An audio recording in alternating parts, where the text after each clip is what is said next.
Peace. Welcome to the YouTube live book reading of The African Origin of Civilization, Myth or Reality by Dr. Cheikh and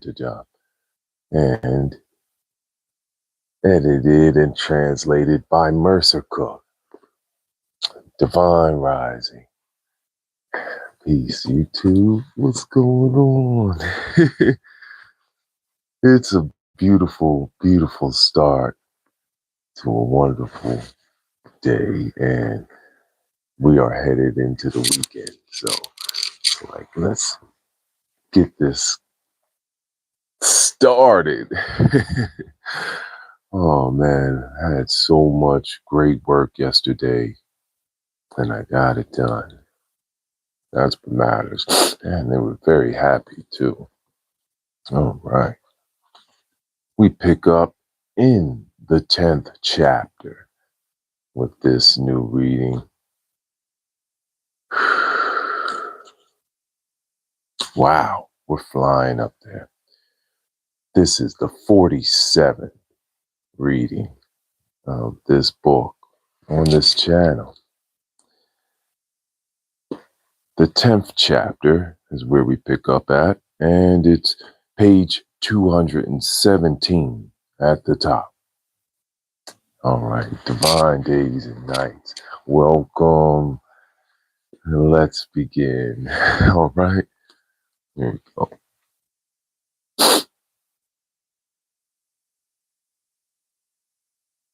Though the white slaves were rather numerous, the Egyptian population could easily absorb them. The 30,000 slaves acquired during the Asian expedition of Ramses III represented a small minority when we consider the density of the indigenous national population. We can easily understand how that indigenous population was able to remain ethnically black throughout antiquity, despite the influx of whites. This was why, strictly speaking, Egypt never adopted an economy dependent on slaves. That always remained marginal. On the other hand, it is clear that demographic pressure alone is not a determining revolutionary factor for, if that were true, the most violent revolutions in history would have taken place in Egypt, not in Greece. The Egyptian fortress resisted the tempests provoked by the great migrations of the 12th century. After those, Ramses III succeeded more or less in stabilizing the situation on the administrative, economic, and financial levels. Egypt enjoyed a century of domestic tranquility with an uneventful succession of rulers from Ramses III to Ramses VI. Peace, divine days and nights. All right. Thank you so much for being here and reading with us. Peace. Yeah. Yeah, sending love to all those that have lost someone. We will pray and sing I love you too, and at the end of the reading. So thank you for being here. Thank you for the likes and subs. We're pushing towards 700 on this peaceful part of YouTube reading books. Fine days and nights. All right. We're in the 10th chapter, page 217, down in the bottom middle.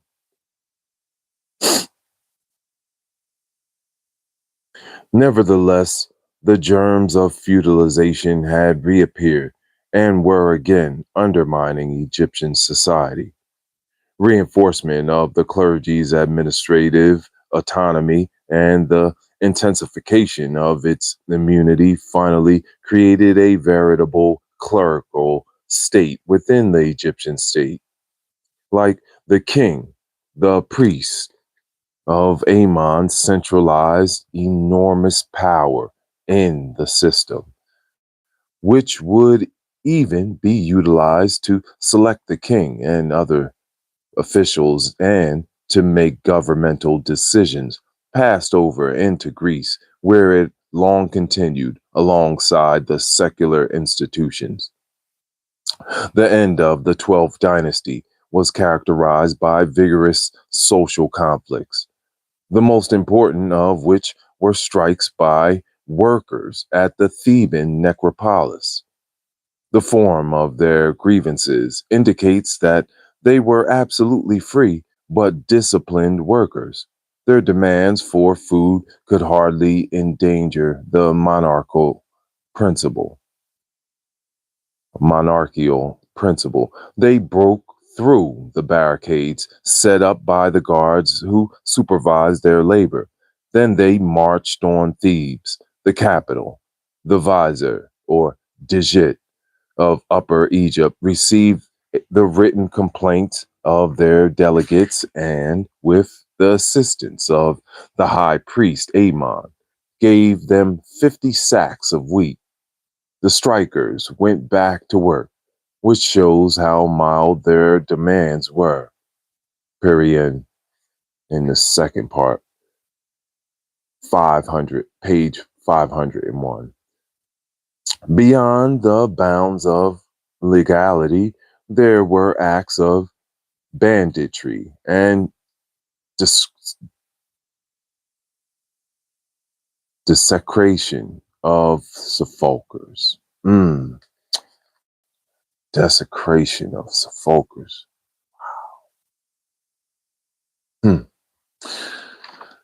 While Egypt was becoming feudalistic, Libyans in Middle Egypt fomented a revolt that quickly spread to the Delta. This involved white slaves who had been in Lower Egypt since Ramses II and III, and who were settled on plots of rigorously inventoried land. See, inventory. That says a lot. They were counting it way back then. They were saying, oh, this part sectioned off. This limitral. this limitral. This limitral. You know, invisible boundaries. Mm, mm, mm. At least we're trying to stay just and righteous. That's what matters in the long run. Page 218. Here we are. Thank you so much for being here. Peace, better. All right. Yeah, this is the peaceful part of YouTube where we read books and learn from masters. And so it's a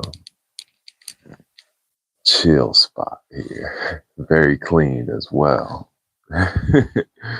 Thank you.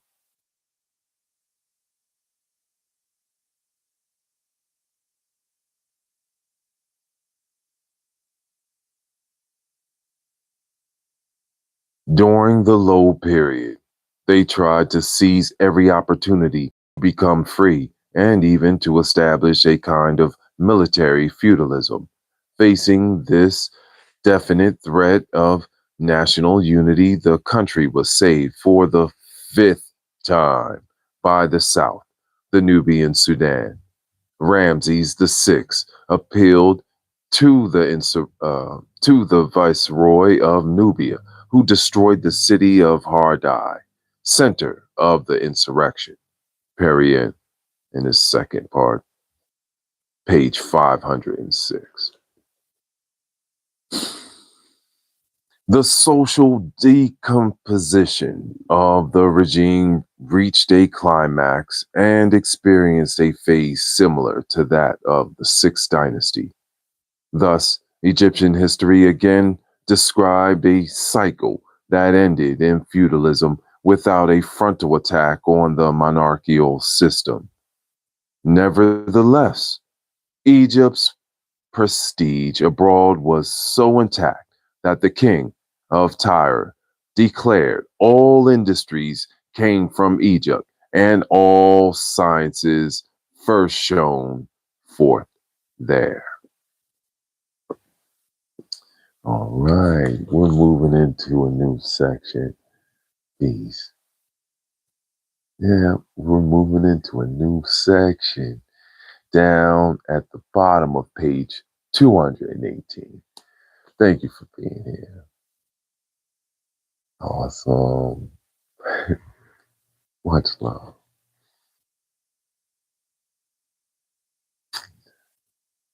All right, new section. C, the third cycle, later evolution. Later evolution. It's the third cycle. Now, remember, we were just coming out of reading the second cycle. And so that was the middle kingdom. And now we're in the later evolution. All right. So C.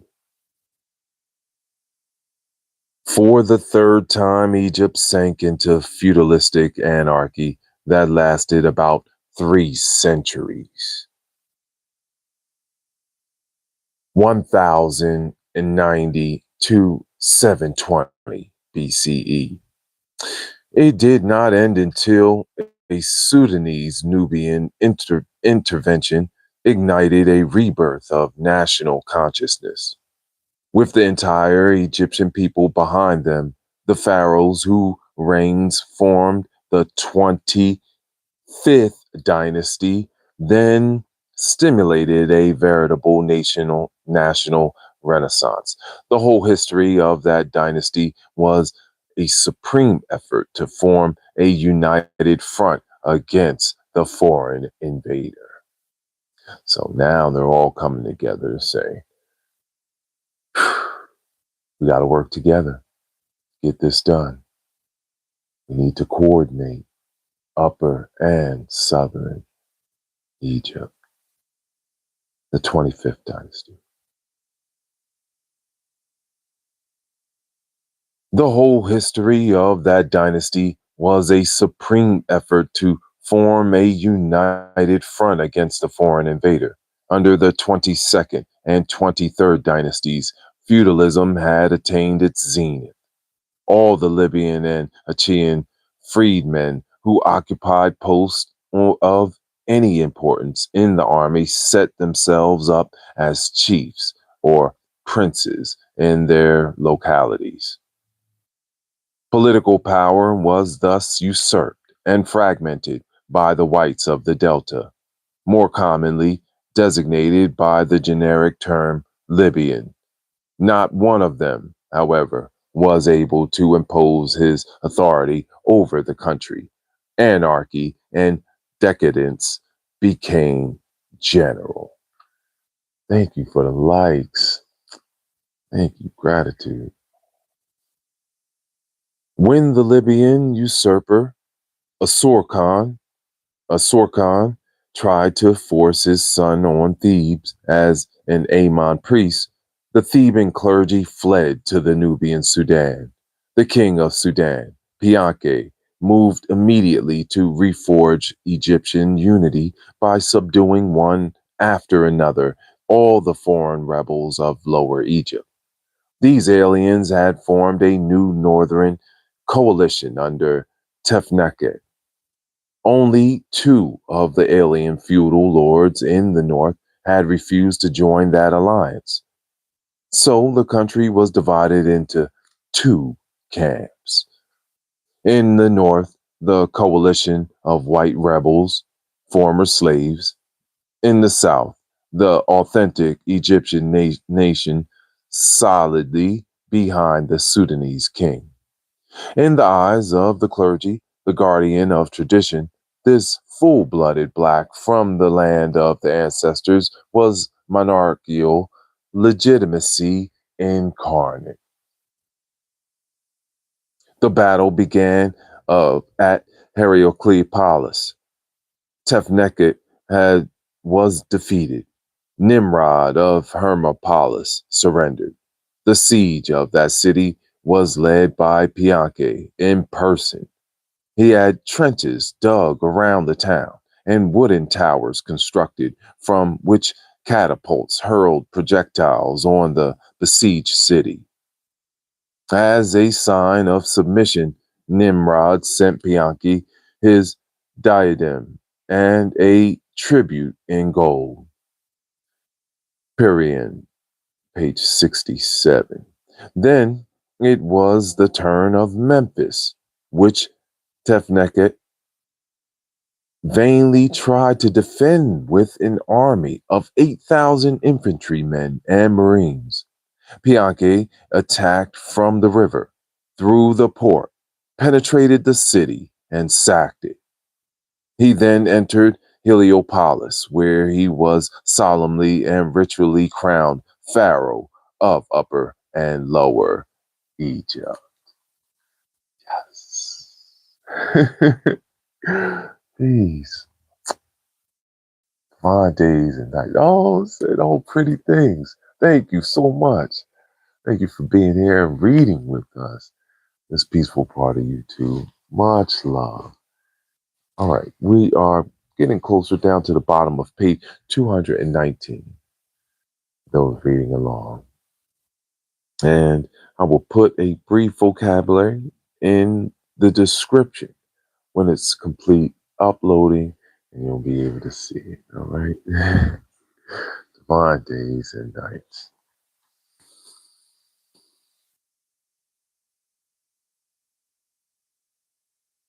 At Athribis, Pianki accepted the surrender of the last northern rebels, among them Asorkon the fourth and Tefneket himself, whose oath of fidelity has been preserved. The colorful description of the Sudanese pharaoh's extraordinary epic would be inappropriate here. We must call attention, however, to the unity of the authentic Black Egyptian nation fighting under his command against the maneuvers of Libyan feudalism in the Delta. Once again, on the initiative of its prestigious priestly corps, Egypt had sought and found salvation in the South, birthplace of the race's forebears. Let's put a pin here.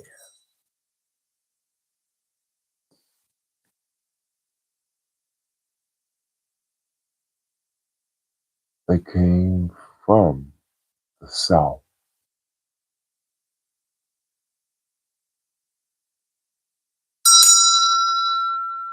Upper Egypt.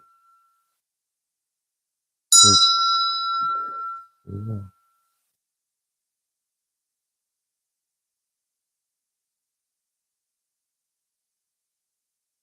Just like many of us in this country, right? Our family have come and risen up out of the South and then, migrated to different localities in parts of America. But a lot of us derived and came from the South. Much honor and respect to the South. In 706 BCE, Shabaka succeeded his brother Pianke on the throne of Napata and Egypt. Bakoros had replaced his father, Tefneket, at the head of the rebels in the Delta. On putting him to death after taking Sais, Shabaka felt that he was burning a heretic. The Sudanese dynasty sparked a powerful movement of cultural revival and national resurgence. Shabaka proceeded to restore the great Egyptian monuments. Under his reign, Thebes was governed by another Sudanese prince, who was at the same time fourth prophet of Amon. The king of Napata, the Sudanese pharaoh, also served as first priest of Amon, so he was both king and priest. Thus, Under the 25th dynasty, the Sudan revived theocratic monarchy and extended it over the whole country. Shabaka transferred his administrative capital to Memphis, then to Tanis, indicating his determination to stamp out any moves toward independence by the feudal lords of the Delta. After the execution of Bacchus, his son Nico had succeeded him, but as a vassal of Shabaka. After Shabaka died in 701, his nephew Shabataka became pharaoh. We'll pause right here. Yeah.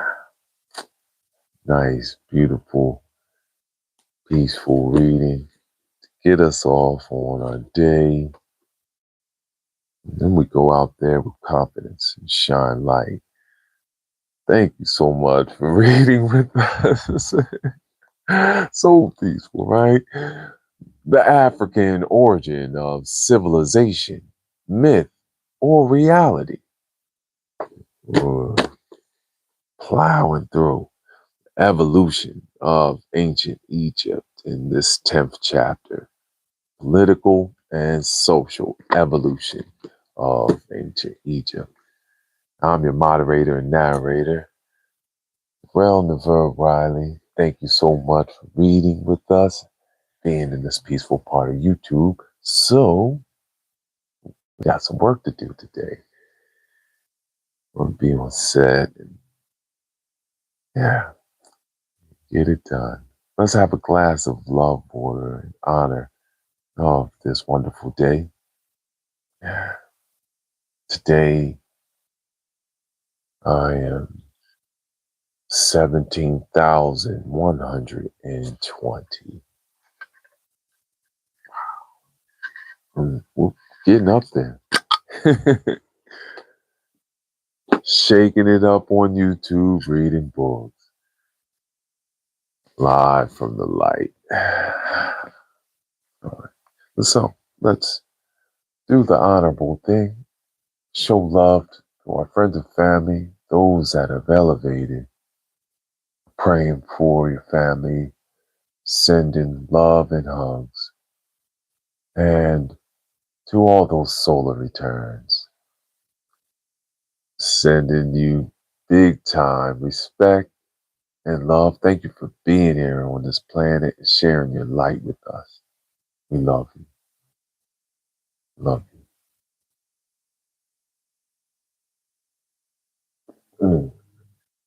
I love you. I love you. I love you. I love you. Amazing batch of love water.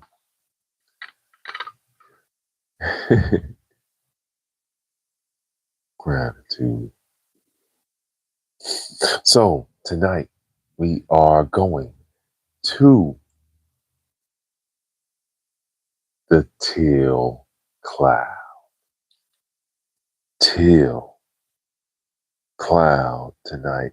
We're going to be writing some poetry as well as we're going to be coloring. This is going to be so fun. I love coloring. And so we're going to be doing some coloring, making some art.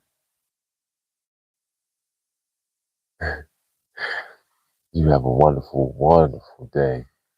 Let's sing I love you to our friends and family. Be grateful and thankful for all we have now and all that's coming to us. So we can go out there and raise the light, shine the light out to the people. All right. Much love. Ay, ay, ay, ay, ay. Ay, ay, ay, ay, I love you. Ay, ay, ay, ay, ay, ay, ay. Love, love, love you, you, you, you, you. You know it, because I love myself. Hi, it's Heart Love. Have a wonderful Friday. And I will see you again soon when we reconvene in this 10th chapter of the African origin of civilization. This peaceful part of you too. I will see you soon. Peace, peace. Thank you. Gratitude.